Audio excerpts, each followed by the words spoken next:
Dito na po ako sa boundary ng Manila at Mandaluyong. Ito po ang Sky Beach po, pupuntang Balintawak. Yan po, taas na yan.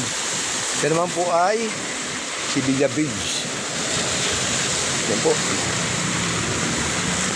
Sibilya Bridge po, boundary po ng Manila, Mandaluyong ito.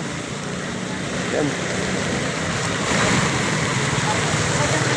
Tingnan natin kalagayan ng ilog. Nako. Dati po ito kandungan ng basura. Inaagos na. Ayan po.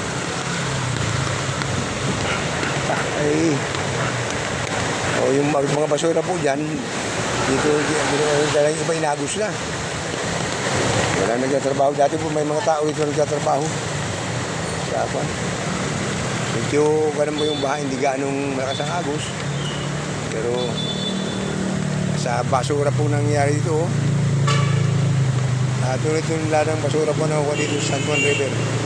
Ayun po ang marketplace. Dulo. Kaya talagang kailangan magkaisa ang taong bayan at ang pamahalaan para malinis natin ang ating kapaligiran. Dahil kung ganito ang mangyayari sa ating kapaligiran, diba?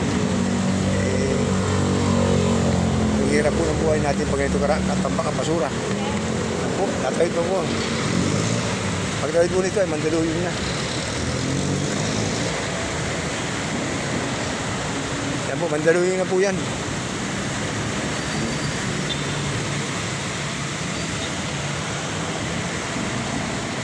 Yan, Mandaluyong na po yan.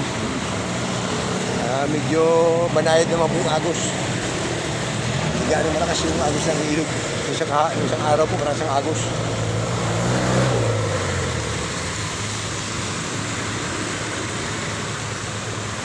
Yan po. Mandaluyong na po ito.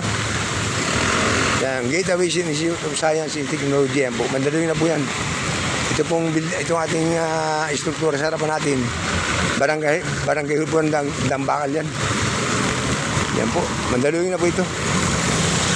So, okay naman po yung daloy ng kalmado. Kaya lang yung basura po dun. Doon na ipon.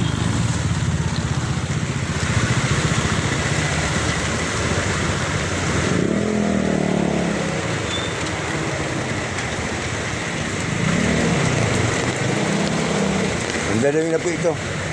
Stoplight po ng Mandaluyong. Kaintong Street na po.